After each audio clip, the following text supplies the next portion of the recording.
Mari kita membuka Alkitab kita di dalam kitab Wahyu pasal yang ketiga. Wahyu pasal yang ketiga ayat yang ke-7 mulai.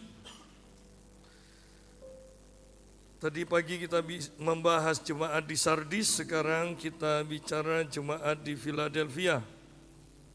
Dan tuliskanlah kepada malaikat-malaikat jemaat di Philadelphia, inilah firman dari yang kudus, yang benar, yang memegang kunci Daud. Apabila ia membuka, tidak ada yang dapat menutup.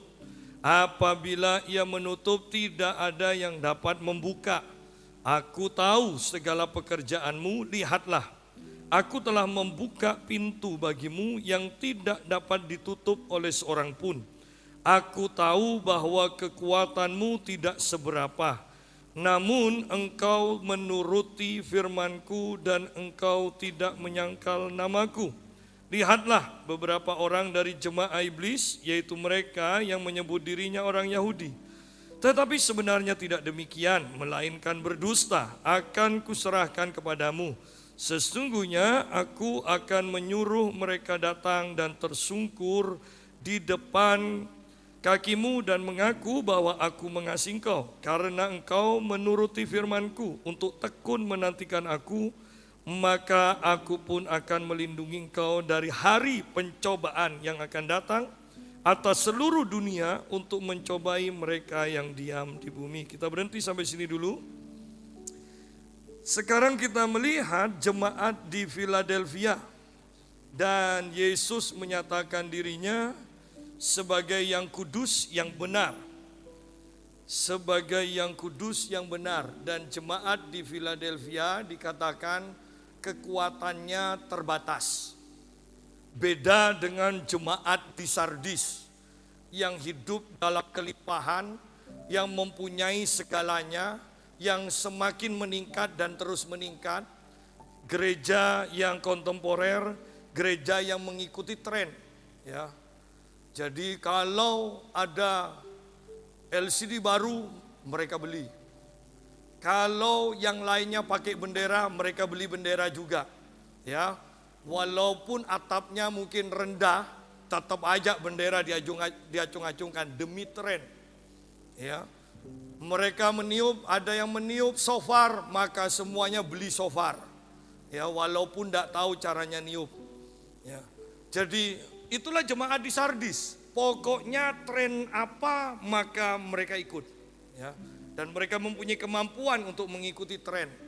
Dan mereka berpikir bahwa mereka adalah gereja yang hidup, gereja yang bertumbuh, gereja yang berkembang.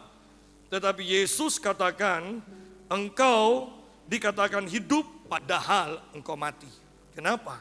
Karena semua yang dilakukannya, yang kelihatannya hebat, itu tidak dilakukan berdasarkan pimpinan Roh Kudus, berdasarkan kuasa Roh Kudus, tetapi semuanya dilakukan berdasarkan keahlian, berdasarkan kekuatan uang, berdasarkan segala kemampuan manusia. Ya, jadi sekarang kita lihat, bandingkan dengan jemaat di Philadelphia, jemaat yang hidup mungkin secara keuangan hidupnya pas-pasan, ya. Tetapi Yesus menyatakan kepada jemaat di Philadelphia sebagai yang kudus yang benar. Yang kudus yang benar. Yang memegang kunci Daud.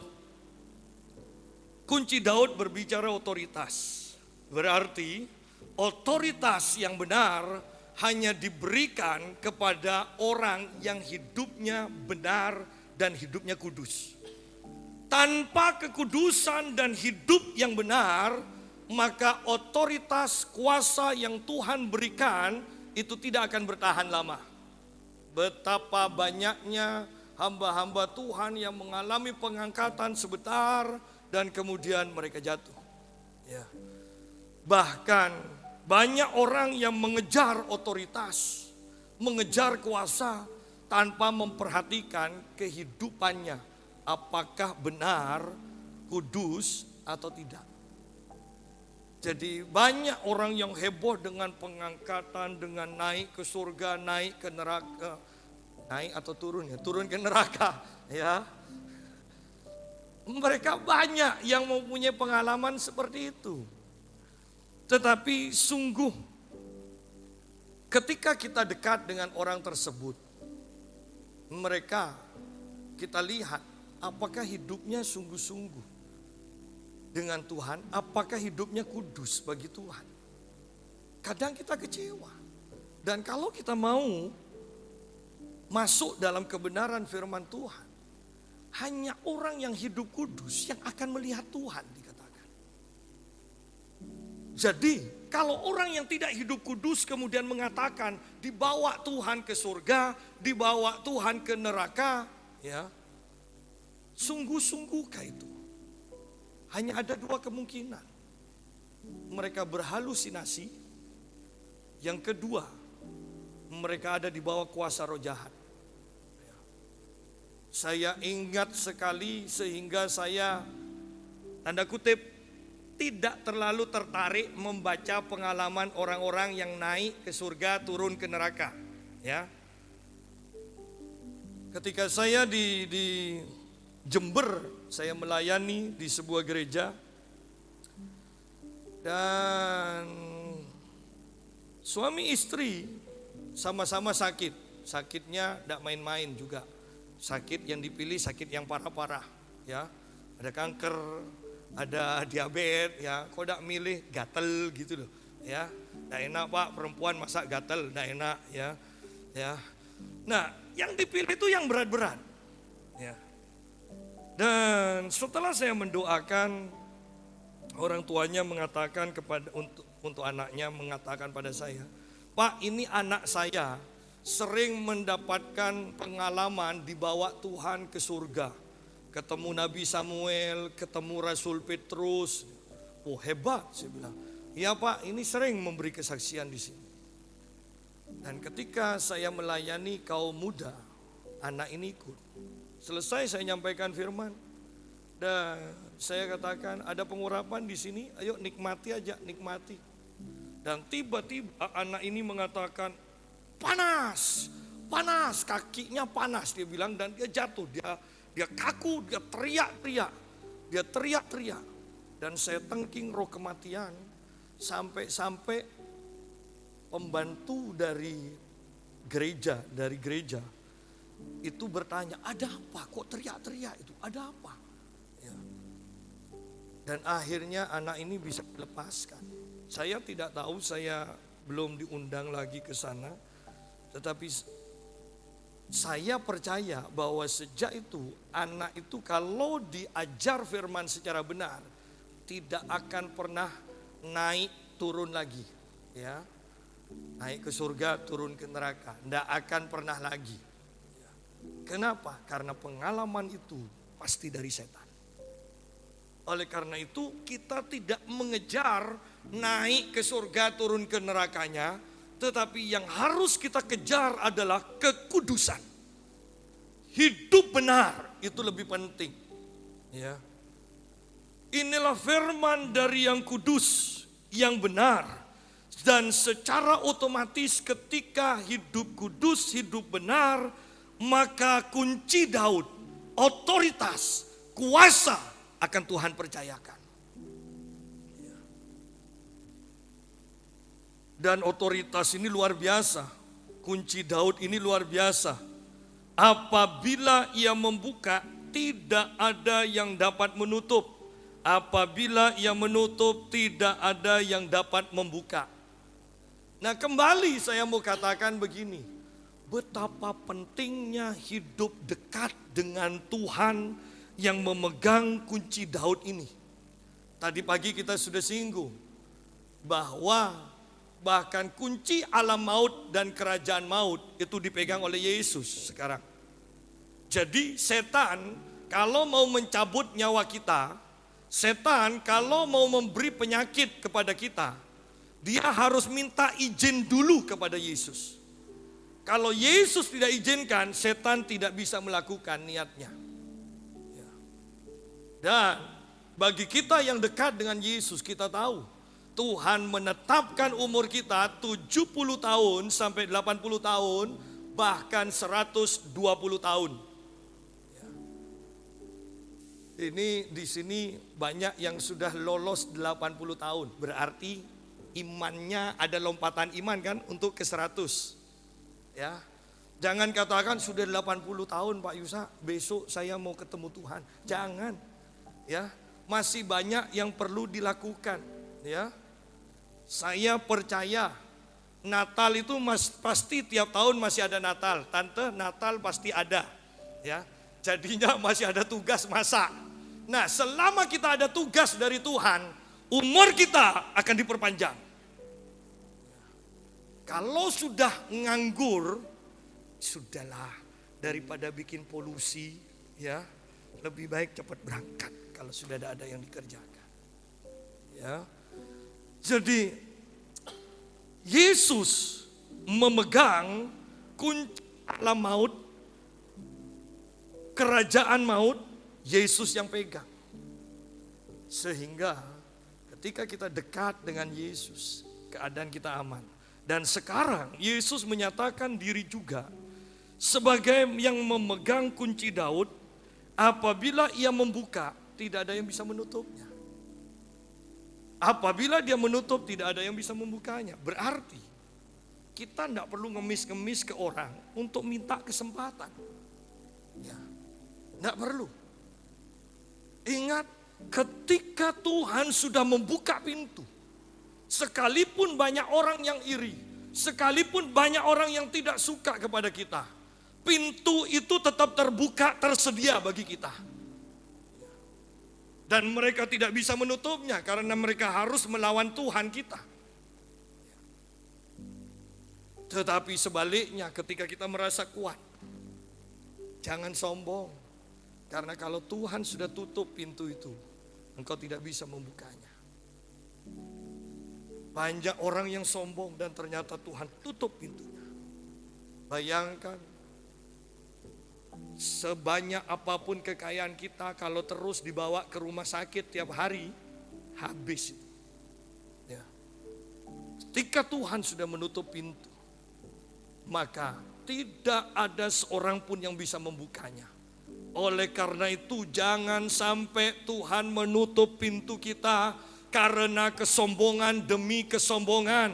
Tetaplah dalam posisi merendahkan diri, tetaplah percaya bahwa Tuhan yang memegang kunci Daud itu, maka keadaan kita aman. Ya. Nah, di sini Yesus kemudian berkata begini, aku tahu segala pekerjaan.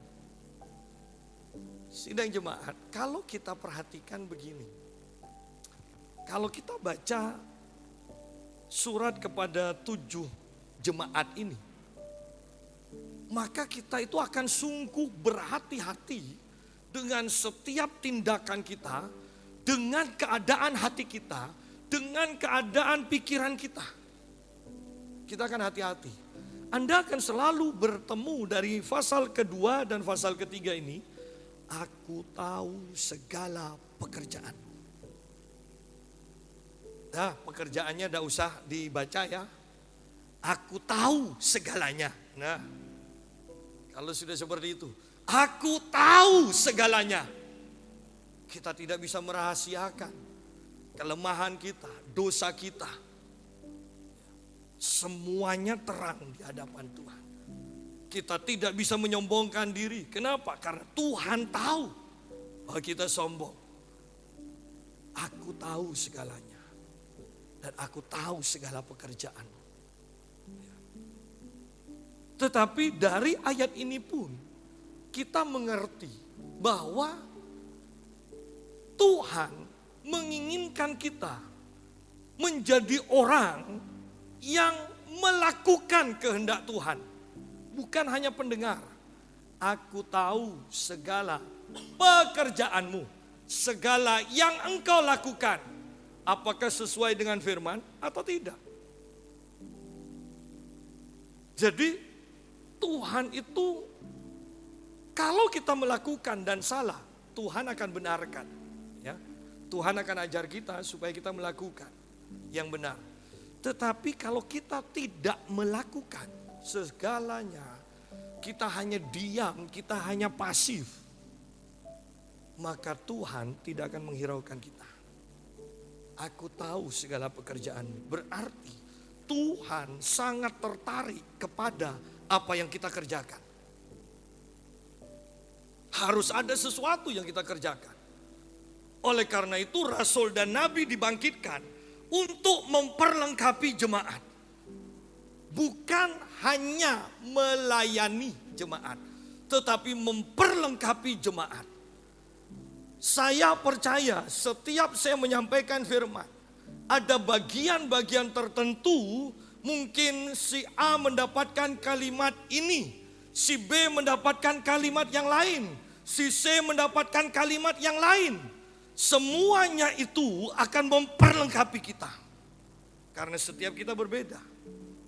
Sehingga setiap kalimat firman Tuhan berbicara satu dengan yang lainnya berbeda.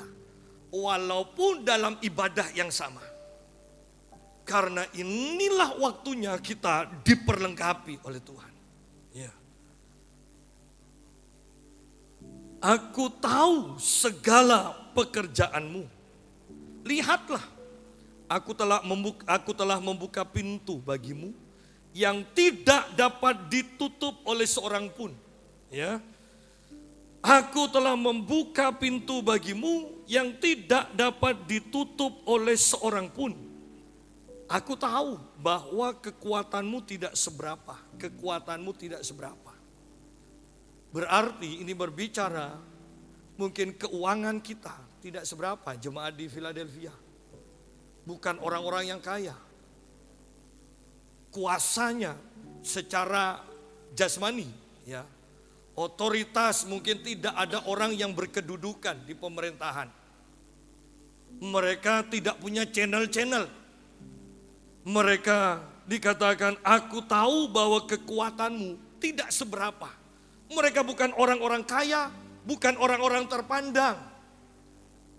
Aku tahu kekuatanmu tidak seberapa, namun yang terpenting kau miliki. Namun engkau menuruti firman-Ku dan engkau tidak menyangkal nama-Ku. Fokus kita adalah engkau menuruti firman-Ku. Ayat 10 mengatakan, karena engkau menuruti firman-Ku untuk tekun menantikan aku, maka aku pun akan melindungi engkau. Aku akan melindungi engkau karena engkau menuruti firman-Ku. Ingat pernyataan Yesus yang menyatakan pribadinya, dirinya sebagai yang kudus dan yang benar. Di dalam doa Tuhan Yesus, di dalam Yohanes 17 ayat 17, kuduskanlah mereka dengan kebenaran dan firman-Mu adalah kebenaran. Saya selalu katakan bahwa kita ketika lahir baru, maka roh kita dikuduskan, dilahirkan. Ya.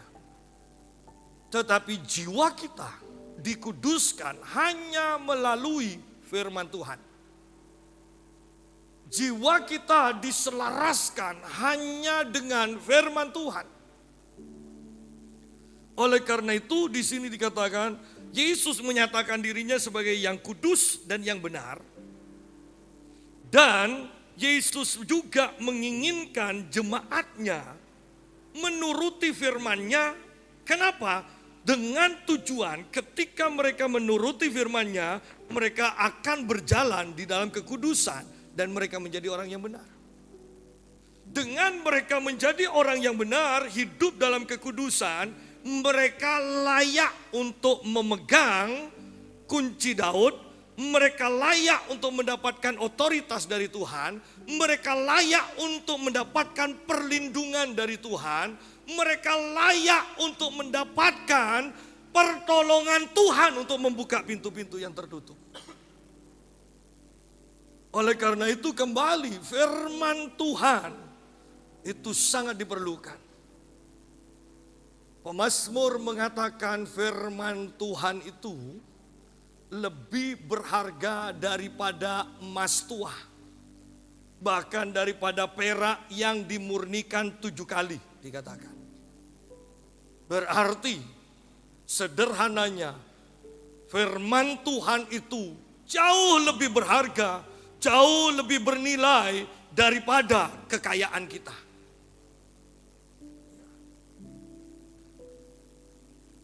Aku tahu bahwa kekuatanmu tidak seberapa, namun engkau menuruti firman-Ku dan engkau tidak menyangkal namaku. Saya fokuskan pada menuruti firman Tuhan. Ketika kita menuruti firman Tuhan, maka kita akan difitnah. Ketika kita menuruti firman Tuhan yang benar, tidak semua orang akan suka kepada kita. Ketika kita menuruti firman yang benar, maka orang akan mengatakan jangan terlalu fanatik. Dan kita tidak disukai. Tetapi lihat, jemaat di Philadelphia juga, mereka difitnah, mereka dibenci oleh orang-orang Yahudi. Orang-orang Yahudi. Dikatakan begini, lihatlah ayat 9. Beberapa orang dari jemaah iblis, yaitu mereka yang menyebut dirinya orang Yahudi, tetapi yang sebenarnya tidak demikian, melainkan berdusta, akan kuserahkan kepadamu. Sesungguhnya aku akan menyuruh mereka datang dan tersungkur di depan kakimu dan mengaku bahwa aku mengasihi engkau. Berarti dari ayat ini kita tahu orang Yahudi ini tidak menyukai jemaat di Philadelphia. Mereka membenci, mereka mungkin memfitnah, mereka mengada-ngada tentang jemaat di Philadelphia. Sampai karena jemaat di Philadelphia tidak menyangkal imannya, jemaat di Philadelphia tetap setia melakukan firman Tuhan, maka Tuhan sendiri yang membela. Berarti ketika jemaat di Philadelphia ini difitnah mungkin, dibenci, mereka pasti mengampuni orang-orang yang memfitnah. Saya menekankan kehidupan kita sebagai orang Kristen harus selalu bisa mengampuni. Karena ketika kita tidak mengampuni, maka secara otomatis hubungan kita dengan Tuhan terputus. Jangan berpikir karena kita beribadah kepada Tuhan, tetapi hati kita dipenuhi dengan kemarahan, kebencian dan tidak mau mengampuni. Dan engkau masih menganggap aku pasti masuk surga. Bahkan ketika di bumi engkau sudah tidak terhubung dengan atmosfer surga.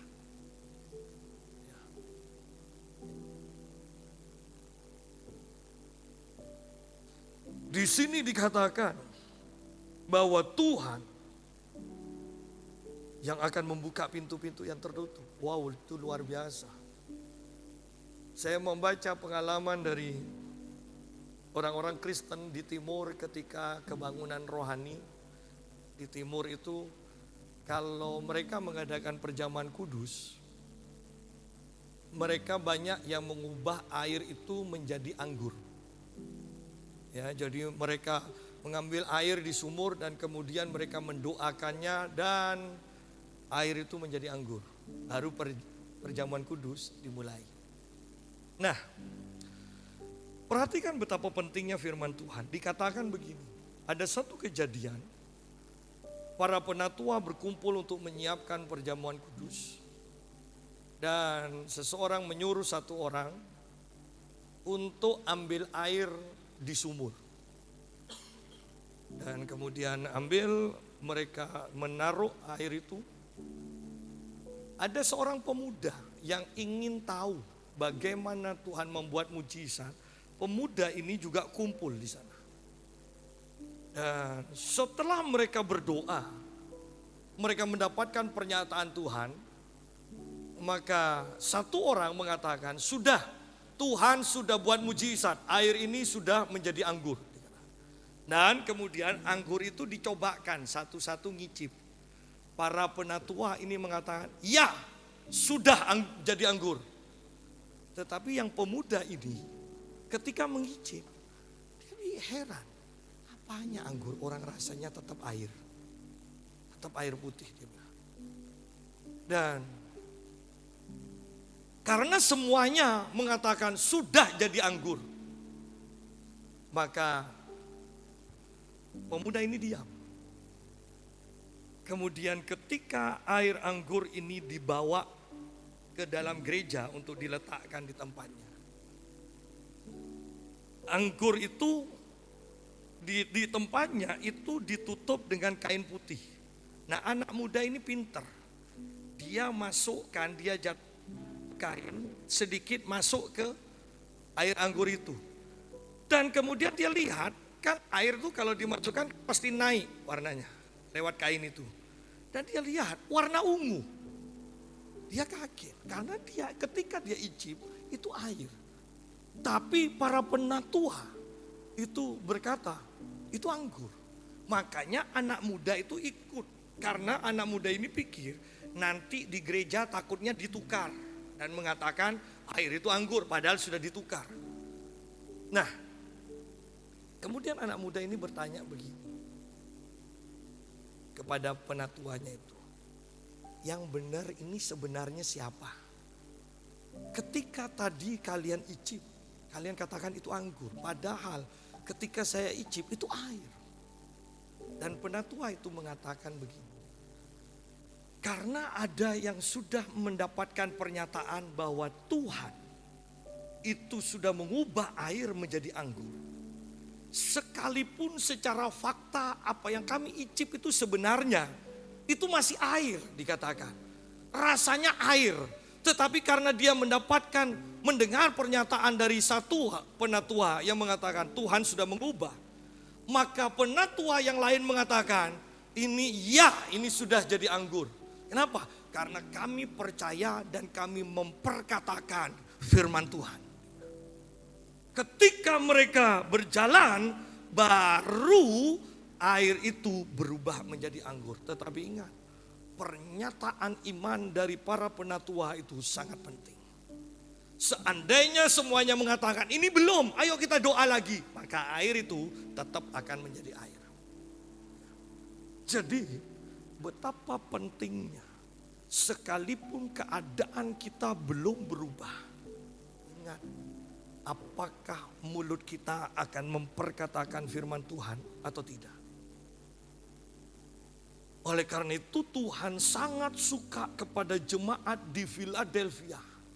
Secara jasmani mereka bukan orang yang unggul. Mereka hanya memiliki hati untuk mempercayai dan mentaati firman Tuhan. Oleh karena itu, bahasa sederhananya, karena kamu percaya kepadaku, sesuai dengan apa yang kau percayai, itu yang aku akan lakukan. Aku akan membuka pintu. Karena secara jasmani engkau tidak mampu membuka pintu, tetapi engkau memperkatakan kuasaku, kemampuanku, maka aku akan melakukannya juga sesuai dengan pengakuan iman. Sidang jemaat, betapa menyedihkan kalau kita tidak pernah membaca firman Tuhan, menghafalkan firman Tuhan, mengingat firman Tuhan, mendeklarasikan firman Tuhan. Jujur, berapa banyak orang Kristen yang selalu memperkatakan firman. Apalagi ketika mereka punya masalah dan tidak terselesaikan, apakah mereka tetap mengucapkan firman? Yang dikejar, mereka selalu berkata datang kepada hamba Tuhan, doakan saya, doakan saya. Mereka cari nubuatan bahkan. Dan saya mau katakan, doa dari hamba Tuhan itu akan mempunyai kuasa ketika di dalam hatimu engkau mempunyai firman.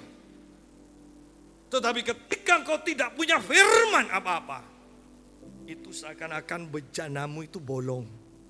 Pengurapan dari hamba Tuhan yang mendoakanmu itu tidak pernah bisa engkau tampung di dalam hatimu. Karena banyak lubangnya.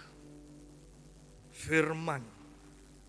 Ketika engkau punya firman, engkau datang kepada hamba Tuhan yang diurapi, maka pengurapan hamba Tuhan ini akan menghidupkan firman yang ada di dalam hatimu itu, dan mujizat pasti terjadi.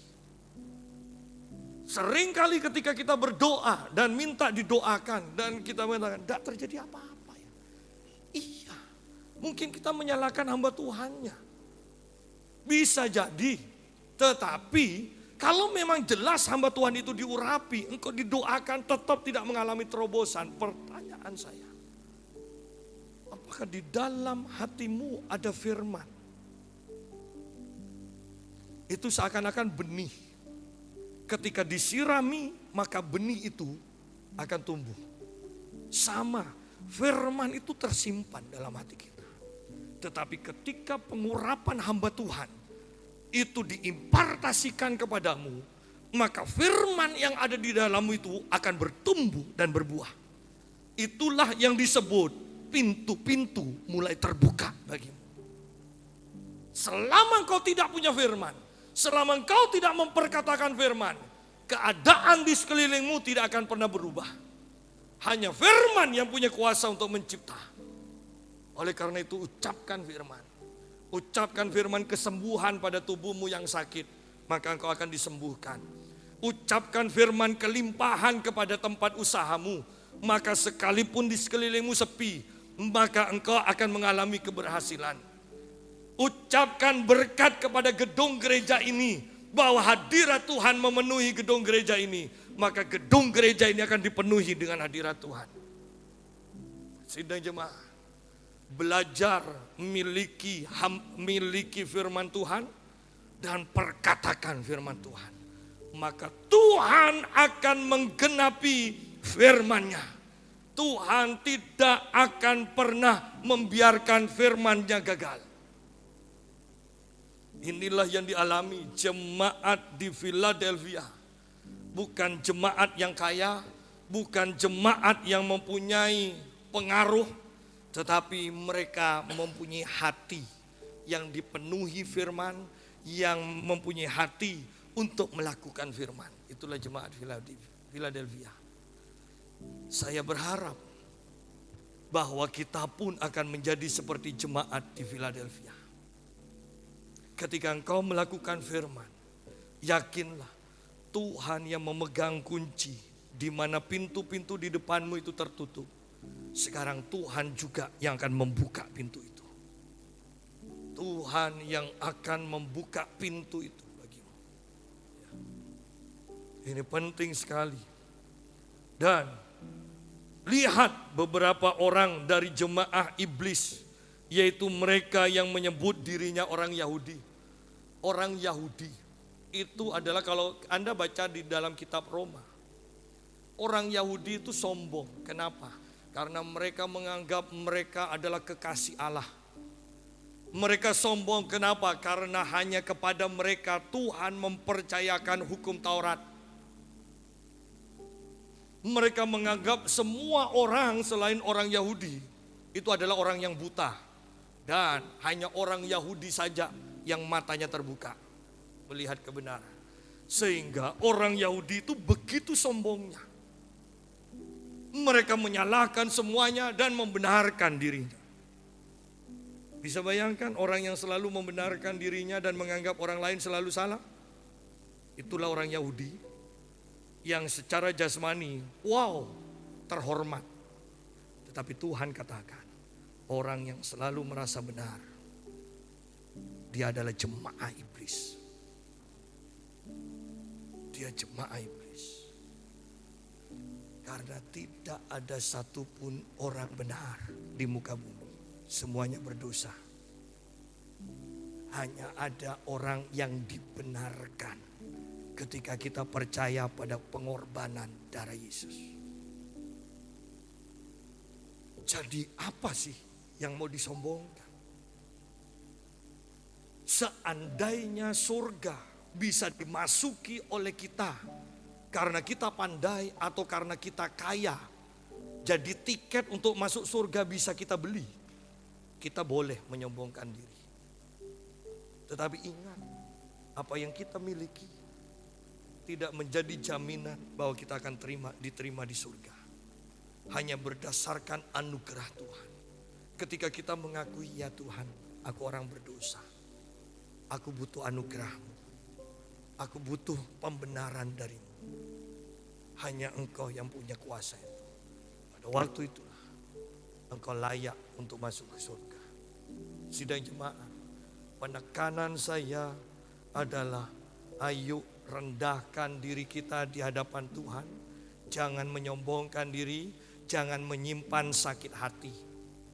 Ketika engkau sakit hati, engkau tidak bisa melihat Tuhan. Ketika engkau sakit hati, engkau tidak bisa melihat kebaikan orang. Di mana engkau sakit hati, ya. Sebaik apapun orang itu, orang lain katakan baik, tetapi ketika engkau benci kepada orang itu, engkau tidak bisa melihat kebaikannya. Yang engkau lihat adalah kejahatannya. Bayangkan ketika Anda terbiasa dengan melihat kejahatan, kejelekan, kelemahan orang. Dengan gaya hidup seperti ini, kita tidak bisa hidup di surga. Karena di surga engkau akan terbiasa untuk melihat kebaikan. Hati kita harus diselaraskan. Jadi betapa pentingnya di sini kita mempunyai firman, melakukan firman, maka Tuhan akan buka pintu-pintu. Ayat 10. Karena engkau menuruti firman-Ku untuk tekun menantikan Aku, maka Aku pun akan melindungi engkau dari hari pencobaan yang akan datang atas seluruh dunia untuk mencobai mereka yang diam di bumi. Wow, penting. Akhir zaman, kita sedang masuk ke akhir zaman. Zaman antikris, orang bingung semua. Nanti kalau tidak pakai chip, ya tidak bisa beli-beli. Kalau pakai chip, tidak bisa masuk surga. Nah, bingung. Dan ini akan melanda seluruh.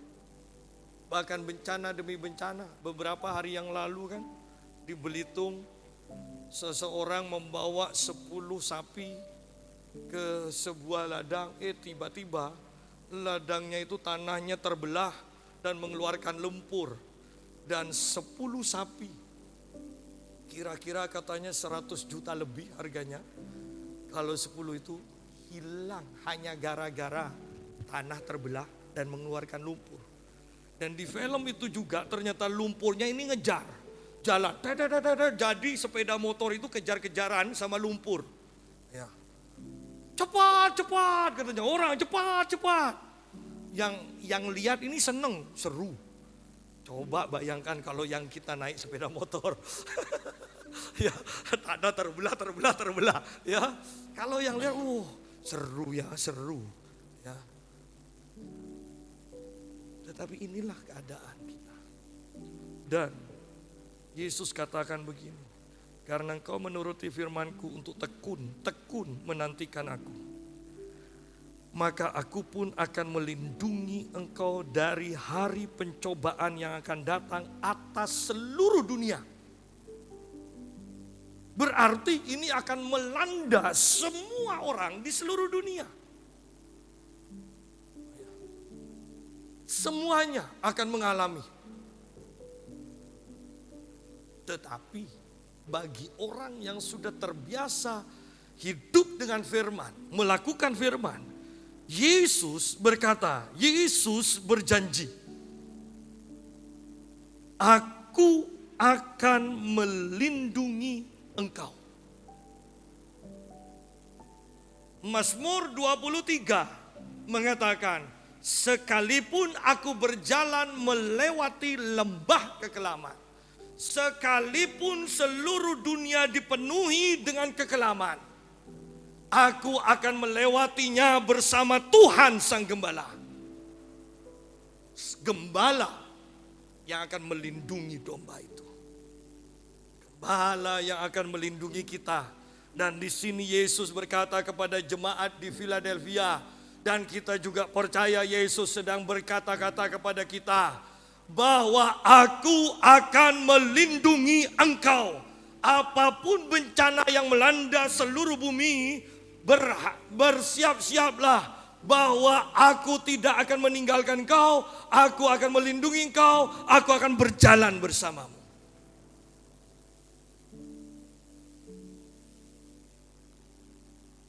Saya selalu menekankan kembali, ingat, kitab Wahyu diakhiri dengan kemenangan Yesus, bukan kemenangan antikris. Kitab Wahyu diakhiri dengan persekutuan kita, gereja Tuhan, bersama Kristus sebagai mempelai laki-laki. Gereja tidak akan lenyap. Sekalipun antikris berkuasa atas seluruh dunia, gereja tidak lenyap. Tercatat di akhir cerita di dalam Alkitab. Gereja ada dan malah bersekutu, mengalami kemuliaan bersama Tuhan Yesus. Mau seberat apapun, semengerikan apapun, perhatikan, Tuhan tidak pernah meninggalkan kita. Tuhan berjalan bersama kita. Tuhan mampu mengadakan perbedaan. Tetap pegang kebenaran firman Tuhan. Ketika bangsa Israel tinggal di Mesir, seluruh Mesir mengalami tulah. Hanya di satu daerah, yaitu Goshen, di mana bangsa Israel ditempatkan. Padahal Goshen termasuk wilayah Mesir. Tetapi di Goshen tidak ada tulah karena ada jemaat Tuhan, ada umat Tuhan di Goshen. Sekalipun seluruh dunia dilanda pencobaan, bencana alam, peperangan, mau nuklir sekalipun, mau radiasi sekalipun, mau COVID sekalipun, saya mau katakan, Tuhan melindungi kita.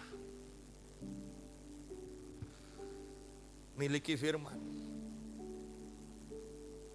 lakukan firman, maka Tuhan akan melakukan bagiannya, yaitu melindungi kita, karena kita menuruti firman Tuhan.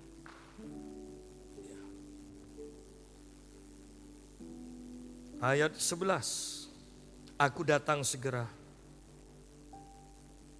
peganglah apa yang ada padamu, supaya tidak ada seorang pun yang mengambil mahkotamu. Aku datang segera. Kata-kata segera berarti Tuhan tidak akan pernah menunda-nunda pertolongannya atas hidup kita. Segera. Ingat, kita sedang berbicara di sini tentang kunci Daud, di mana Tuhan akan membuka pintu-pintu yang tertutup. Dengarkan firman Tuhan ini. Aku datang segera untuk membuka pintu-pintu yang tertutup bagimu. Dan ketika aku membukanya, tidak ada seorang pun yang bisa menutupnya. Sekalipun engkau di tengah resesi, pintu yang terbuka tetap akan terbuka bagimu. Berkat yang tersedia bagimu, sekalipun resesi itu tidak akan hilang daripadamu, itu tetap menjadi bagianmu. Karena ketika Tuhan membuka pintu bagimu, tidak ada seorang pun yang bisa mencegah, yang bisa menutup, yang bisa membatalkannya. Tuhan akan terus membiarkan pintu itu terbuka.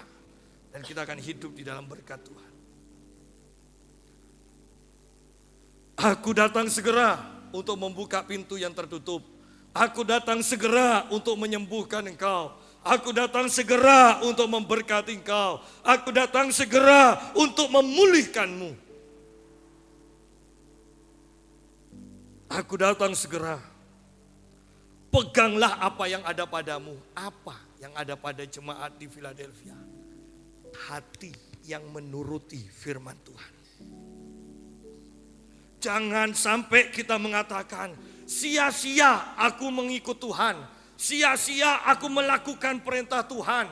Aku sudah berdoa, aku sudah memberi perpuluhan, aku sudah melayani Tuhan. Mana pertolongan Tuhan? Saya mau katakan, Tuhan katakan, anakku, aku akan segera.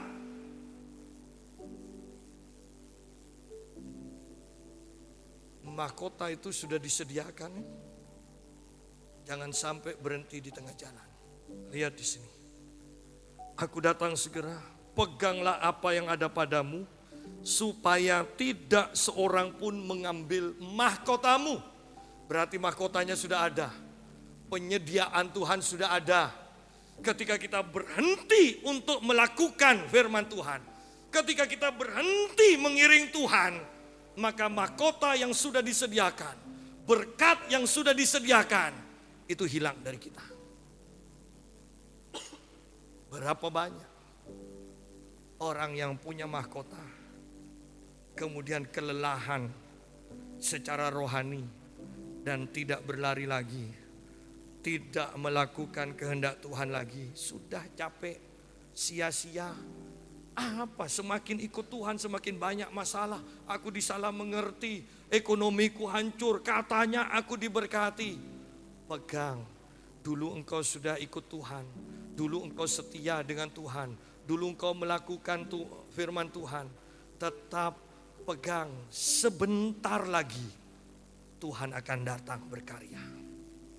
Sebentar lagi pintu yang engkau sudah gedor-gedor dan masih tertutup, tiba-tiba pintu itu terbuka.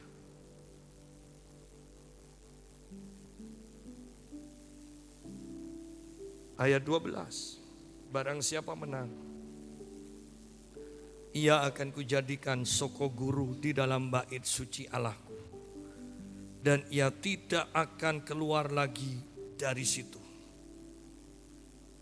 Dan padanya akan kutuliskan nama Allahku, nama kota Allahku, yaitu Yerusalem baru yang turun dari surga dari Allahku, dan namaku yang baru. Perhatikan, orang yang mempunyai firman, orang yang menuruti firman, dikatakan aku akan menjadikan dia soko guru di dalam baitku, menjadi penopang.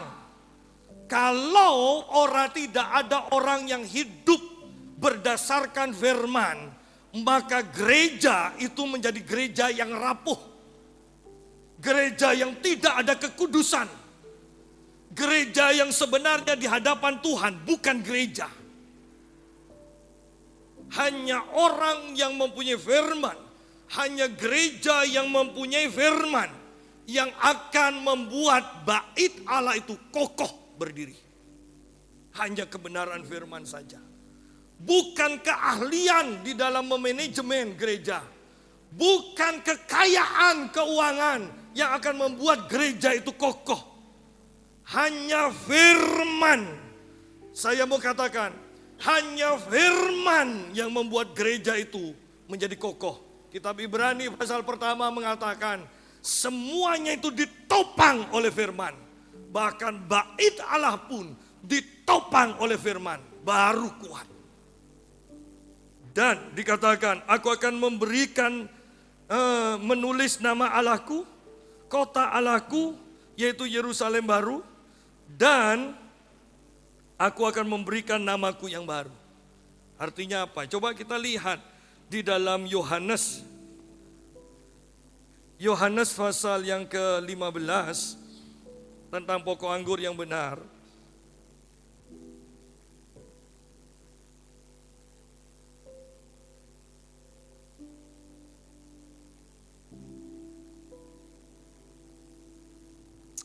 Ayat yang ke-7 saja. Jikalau kamu tinggal di dalam aku dan firmanku tinggal di dalam kamu, mintalah apa saja yang kamu kehendaki dan kamu akan menerimanya. Mintalah apa saja yang kamu kehendaki. Dan dikatakan di awalnya bahwa kamu tinggal di dalam aku dan firmanku tinggal di dalam kamu. Berarti di dalam kita itu firman. Sedangkan kehendak kita juga adalah di dalam kita. Artinya apa? Kehendak kita itu dipengaruhi oleh firman Tuhan. Bayangkan bahwa ketika firman ini keluar memanjatkan permohonan, bagaimana mungkin Tuhan akan menolaknya? Karena firman yang keluar. firman yang keluar itu adalah firman Tuhan adalah kehendak kita. Kehendak kita dan firman Tuhan sudah menyatu. Sehingga ketika kita meminta, maka firman juga itu yang meminta melalui kita. Oleh karena itu, apa saja yang kau kehendaki, apa saja firman yang keluar dari dirimu, itu aku akan genapi, kata Tuhan. Miliki firman, miliki firman, miliki firman. Banyak orang yang meremehkan firman. Mereka berpikir cukup aku beribadah. Tetapi beribadah tanpa engkau memiliki firman, engkau orang yang lemah. Pada waktunya engkau akan masuk ke dalam pencobaan dan engkau tidak akan pernah lolos sebagai pemenang. Tetapi orang yang memiliki firman, ketika pencobaan datang, Tuhan melindungi, Tuhan berjalan bersama dia, Tuhan menopang dia, Tuhan yang menghalau pencobaan itu. Kembali kepada kitab Wahyu tadi.